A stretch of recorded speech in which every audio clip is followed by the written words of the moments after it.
Hello and welcome to another episode of the Learning Zone podcast. This is episode 10. We haven't chatted in a while. Rob, what's been happening with you? How's it going, Rob? I'm really excited to record this particular episode. Once again, we promised our regular listeners that we'd record weekly, but as has been the case over the last kind of 18 months, many things have come about which we haven't necessarily predicted. And in my case, I ended up contracting COVID. So had a week where, fortunately enough, my symptoms weren't too bad, but had some really bad headaches and had severe fatigue where, as you know, you carried the load on those broad shoulders of yours. And you picked up the slack, but I ended up having basically a week in bed and got through it. And so that put a bit of a halt to our weekly recording. But, we've both said that we wanted to do 50 recordings this year. Whether that's achievable or not, we'll have to see. But we're looking to do more than one or two recordings a week if we can, particularly with all of the research that we've been exposed to from the Neuro Leadership Institute in our business and some of the interesting insights we've got from Equilibrium, the resilience and behavioral risk solution we've been working very closely with, where we've got a lot of really insightful and interesting topics to cover and things that we can share. So an exciting way and route ahead. I think you and I are both about to be have vaccinations. So I'm excited to get that and also have a bit more peace of mind around not potentially getting the virus again, or if I do, not having any symptoms, really, so to speak. So interesting period, but I'm excited for what's to come in our Learning Zone podcast. Definitely, Rob. I think it has been a trying time, not unlike a lot of our listeners may have been going through with the various waves. I don't know, we'd be catching so many waves. I would have been taking up some surfing lessons, to be honest, the way that we're going with this.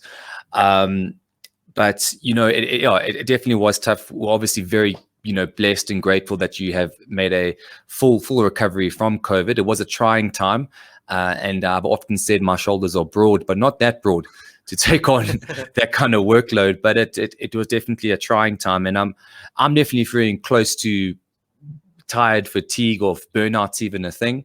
And I know you've just come back from your trip in Botswana, where you've had an amazing time. I mean, definitely very trying with COVID prior, getting negative, and then having that crucial vacation. And for those that are dialing in on the YouTube channel, we actually are using a vacation background today in honor of that, since I'm taking my vacation tomorrow. So, burnout, vacation, I think that's really a great topic to really dive into today's podcast. And I think that we definitely will make that 50 episode goal by the end of the year, because there's so much to talk about right now, not only from those two businesses, but also from practical application and everything that's happening in and around our context, our country, and our daily lives. Yeah, I think it's so key and a very pertinent topic right now, not only in business, but I think with people across the globe. One of our biggest selling offerings has been what we call demystifying burnout. And burnout's occurring in so many organizations. And, for me, I was a bit apprehensive to go on leave that's been planned some time, having come out of COVID and been out of the office for a week. But I was fortunate enough, my wife pushed me into it, said, you've got to go and leave. It's your regular boys trip every 4 years into Botswana, which is a neighboring country of South Africa, and got an amazing experience in the sense that I was in the bush, no signal, and managed to really switch off and recover and replenish. No technology, just really catching up with my close friends and, appreciating the importance of friendship during this crazy time. And it's so important. I think we've definitely learned that we are, even more so social beings than we ever were before, and what the impact and toll is on our performance, our cognitive abilities, and realizing that all those social occasions that I at least felt quite stretched to attend are actually not just burdens, but are actually replenishing activities that we need to prioritize, especially when we do them very few and far between. So I'm glad that you got your trip in. My trip starts tomorrow, and I think it's a really good a good thing to think about in today's episode around burnout and taking time to replenish as well, because there's something that we've been discussing in the business, because a lot of people are not blind or deaf to the fact that we're in uncertain economic times. So it's hard to take time off, right? People are working longer hours, people are struggling to take leave. And if a boss asks a question or needs a meeting at 6 p.m., who is going to say that they can't meet at 6 p.m. and they want to prioritize family time right now? The economic outlook is uncertain for a lot of people, and that's across the board. And we're seeing that showing up in very scary ways with regards to very long working hours. And in particular, in one episode, we talked about how global businesses have started to give their employees an entire week off. MTN, Africa's biggest telecommunications provider, just announced that this week they are planning to give the entire business a week off. And it's so important to really focus on that, because we know we should be taking care of ourselves. It's not difficult to understand, yet we don't do it. So knowing is not enough, right? And there's a big gap between knowing and doing. And companies have to take the drastic measure of giving everyone a week's paid leave. That is financial, logistic, and service costs across the board. But that's how drastic companies have to act for people to take care of themselves right now. And it's something really worth diving into. Yeah, I think that's key. And one thing we always challenge ourselves to do, and maybe we've often scrutinized how well we're actually doing it, is, we speak a lot about why is there such a significant gap between intending to do something and actually doing it. And so many people keep saying to us, whether they're prioritizing learning or prioritizing more social time, particularly as there's been a number of different restrictions around social engagements within South Africa and even further afield, with varying lockdowns happening, and the severity of those lockdowns, of what you can and can't do. But many individuals are saying to us in our conversations with them and business that people are too busy, that they can't really afford to take care of themselves, because they're trying to prioritize showing up every day and performing optimally, and displaying to their bosses that they are doing what's required and going above and beyond.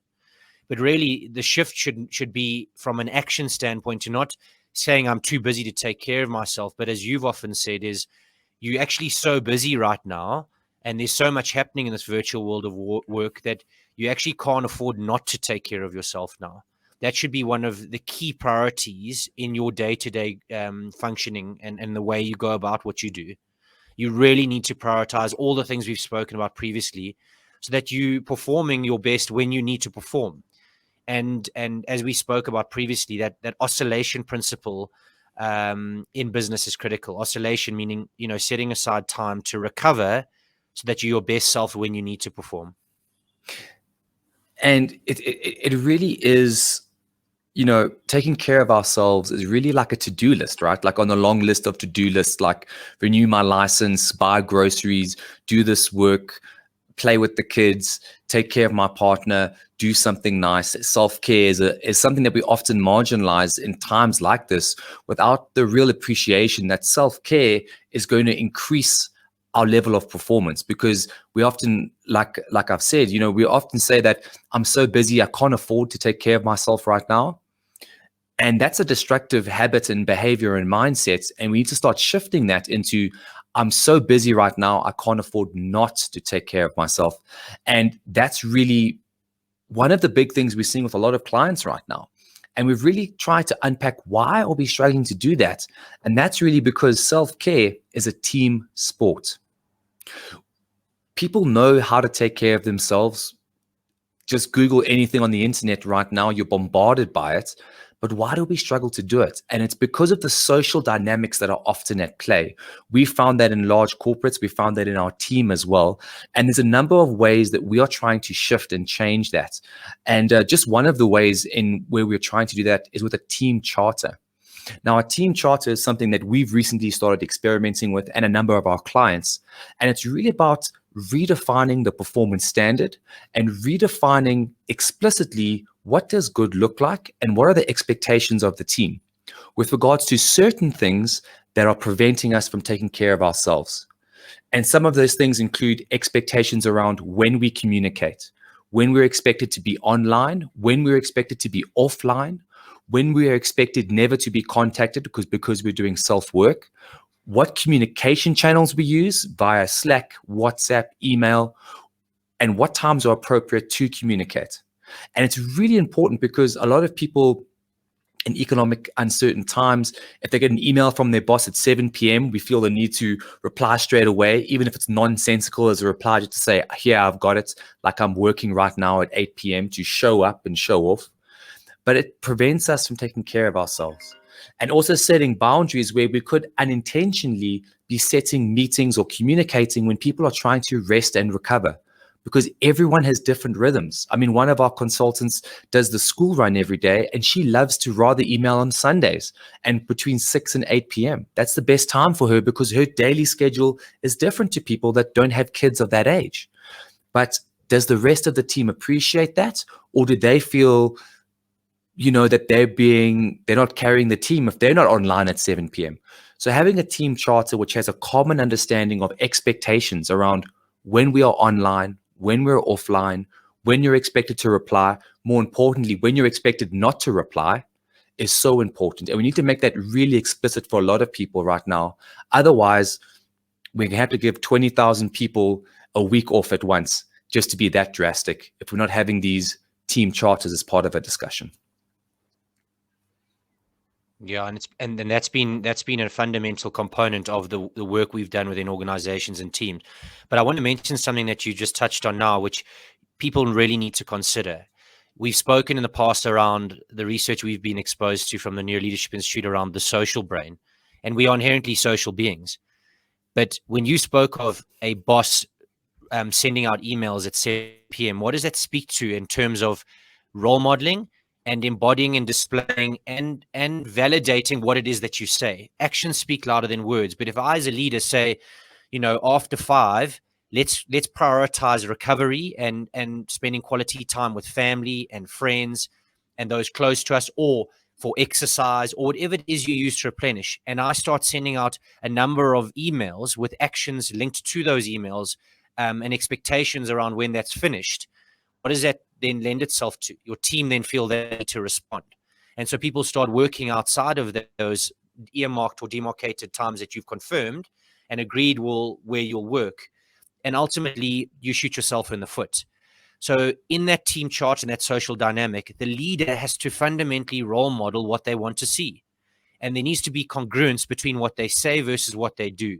So many leaders we're speaking to now, when we ask them, how are you helping your teams and the individuals that you lead in ensuring they don't burn out and are engaged, motivated, and bringing their best selves to work? And more often than not, they say most of the actual work that they do outside of daily meetings in the evenings. And that's instigated by the leader when we delve deeper into it. So the role modeling piece there, I think you've touched on, is so key. Rob, and what you've said there about the role modeling makes me think of a couple of execs we've been dealing with the last few weeks. I mean, one is the CEO of a business. We were running a diversity and inclusion keynote that I was doing with them, and he had COVID. And he dialed in from his virtual home, quarantined, all that good stuff, to give the opening introduction for 2 minutes to me as I led this company-wide session. And if you think about the tone that sets for the rest of the business, the CEO has COVID, he sounds terrible, yet he dials in for 2 minutes to do an introduction to a keynote speaker. Are you role modeling self-care, or are you role modeling this battled martyr that even when I'm sick, I must still push on? What does that set for everyone else with regards to psychological safety? If I'm a young person in the business, as maybe perhaps an administrator or new in my role, I see the CEO still delivering a little 2-minute blurb when he has COVID. When I'm sick, do I feel safe to take that time off to self-care? When I feel burnt out, do I feel safe? Even though it's talked about in policy, if leaders are acting like that with COVID, in a life-threatening disease, and still dialing in to present and talk, what are we role modeling as leaders, and how are we creating that psychological safety? Because if we say, no, take leave, take self-care, but the boss never takes leave, but the managers aren't taking care of themselves. Do I feel safe to do that in my team as well? Yeah, and there's a dual piece to that around, particularly when we talk of burnout, is in order for it to be collectively adopted and everyone aligning to what's positioned, is leaders need to role model what they want to see, and there can't be a disparity between what they say and do, is the first point. The second piece is around context setting and being very clear on what that actually means. And this was something you and I discussed, which came out of a really interesting book which speaks to culture within organizations, called No Rules Rules, which is obviously Reed Hastings' take on how he embedded and transformed the culture of Netflix. But the context setting is key there, because if I'm a leader and I position that in order to manage burnout and people's high levels of fatigue, we will not engage after 6 p.m.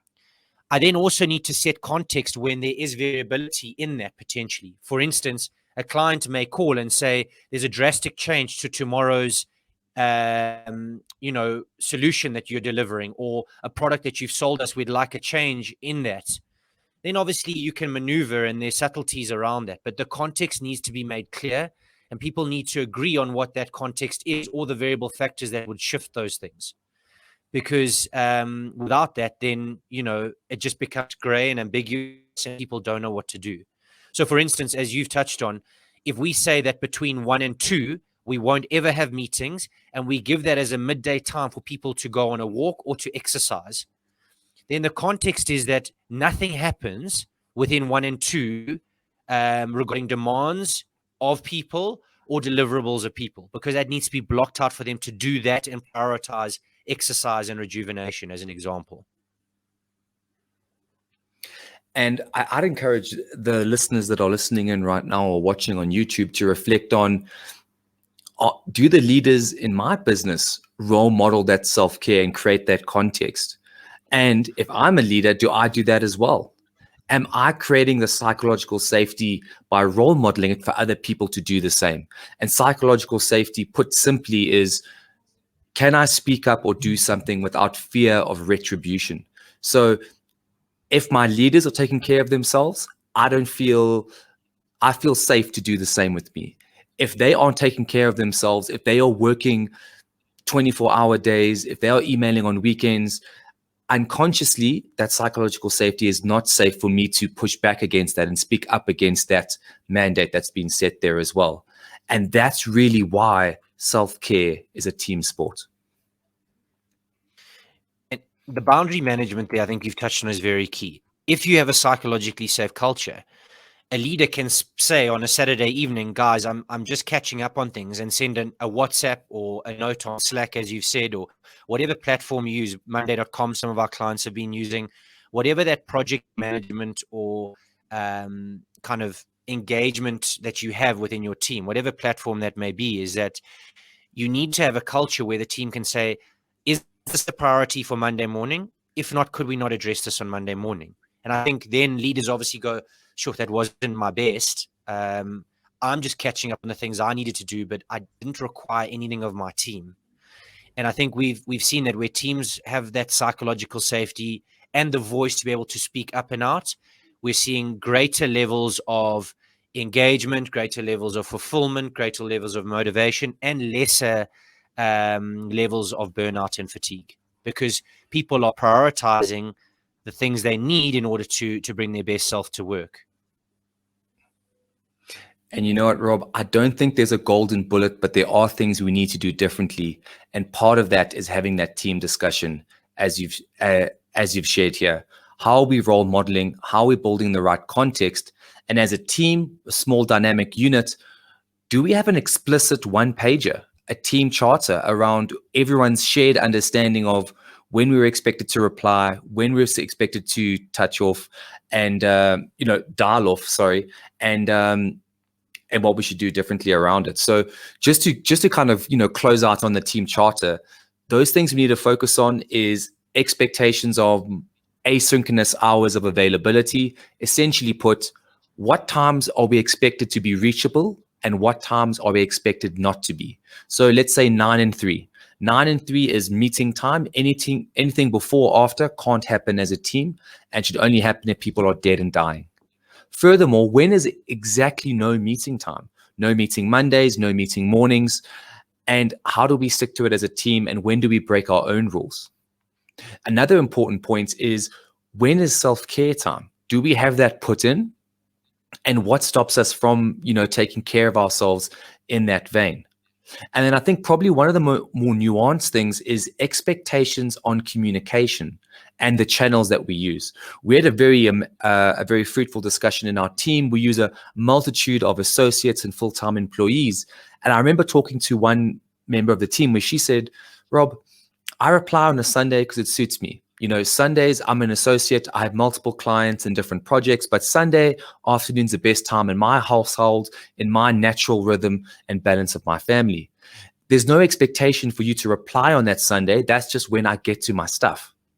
But when that was made explicit, it changed the dynamics of the communication, because then it doesn't get people who are over-CC'd on emails. Now they feel they have to be online or offline, or they feel that they're less of or more than because people are working more or less.